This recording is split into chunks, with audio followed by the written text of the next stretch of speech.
আমাকে সংসার করে নিয়ে খাওয়ার জন্য। আবার আমাকে বগুড়া বাইপাসে নিয়ে গেল, সেখানে বাসায় থাকলাম। আমাকে রেখে রেখে ছুটিতে বাড়িতে যায়, যে ফোন বন্ধ করে রাখে 8টা 10টা পর্যন্ত, রাত না বাজতেই ফোন বন্ধ করে। আমি ফোন দেই, ফোন ধরে না, কয় ব্যস্ত ছিলাম।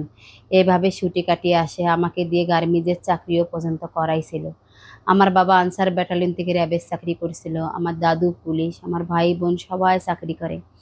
তাকে আমি দুল বিক্রি করে টাকা দিছি, নাকের ফুল বিক্রি করে টাকা দিছি, মানুষের টিউশনি করে টাকা দিছি, পার্লারের কাজ করে টাকা দিছি। তাকে আমি সব সময় টাকা পয়সা দিছি।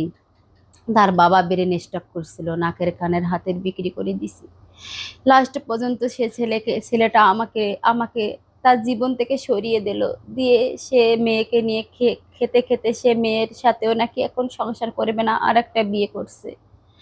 আমার সন্তানটাকে নিয়ে তাই আমি মিডিয়ার পথে আসছি। আমি শুটিংয়ে কাজ করি। সে বলে যে আমি নাকি শুটিংয়ে কাজ করি, আমি ভালো না খারাপ। আসলে আমি যদি শুটিংয়ের কাজ না করে টাকা না নিয়ে যাই, রুম ভাড়া দেবো কে, বাবুকে কি খাওয়াবো, কিভাবে চলবো?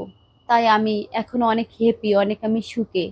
আমি অনেক সুখে আছি। ওর মতো ছেলে আমার দরকার নেই। আমি টাকা ইনকাম করতেছি, নিজের পোশাক আশাক, আমার ছেলের পোশাক আশাক, খাবার দোকান রিজার্ভ করে দিছি, রুম ভাড়া, খালা তারে দেখে, তার টাকা পয়সা সব কিছুই দেই। এখন আমি রানীর মতোই আছি, আমার মনে কোনো দুঃখ নাই। তাই আপনারা আমাকে যদি ফলো দিয়ে পাশে থাকেন, রানীর রানীর পাশে সুখে দুঃখে থাকতে পাবেন এবং রানীর কথাগুলো সুখে দুঃখে শুনতে পারবেন। আসলে একটা স্বামী না থাকলে যে কতটুকু কষ্ট হয়, সে কষ্টগুলো পেরিয়ে একটা স্বামীর জায়গায় যতটুকু কাজ করা লাগে, একটা মেয়ে হয়ে ততটুকু করতেছি। আসলে তার কি দায়িত্ব ছিল না সন্তানটাকে লেখাপড়া করা, খরচ দেওয়া, খাওয়ানো, আমাকে ভরণ পোষণ দেওয়া? কিন্তু সে জিনিসটা সে দিতেছে না। আমি একটা মেয়ে হয়ে একটা ছেলের কাজ করতেছি। আপনারাই বলেন খারাপ কিনা ভালো?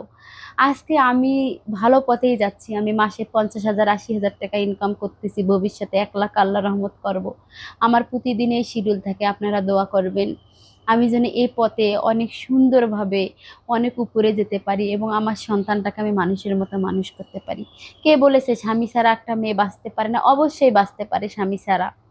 সে নেই বলে আমি 4টা বছর থেকে একাই আছি, 22 সাল থেকে। আমি কি পারতাম না একটা বিয়ে করতে? কিসের জন্য বিয়ে করব? এখনকার বিয়ে দুদিনও টেকে না, ভেঙে যায়। তাই আমার স্বামীর স্মৃতিটুকু নিয়ে আমি থাকতে চাই, হোক বা সে খারাপ হোক বা ভালো। তার ভালোবাসাটুকুই আমার মাঝে আসে। সে কখনো তার ভুলটা বুঝে যদি আসে আমার কাছে, আমি ক্ষমা করে দিয়ে আমি পাশে তার থাকবো সারাটি জীবন। এই অপেক্ষায় আমি রইলাম।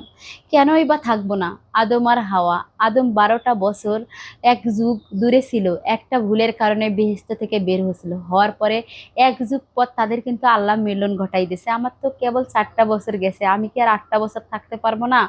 অবশ্যই পাবো। আমার স্বামী আজ না হোক কাল আমার কাছে আর আসবে। আমি তার প্রথম স্ত্রী, বিবাহিত স্ত্রী। আমার সন্তান আছে।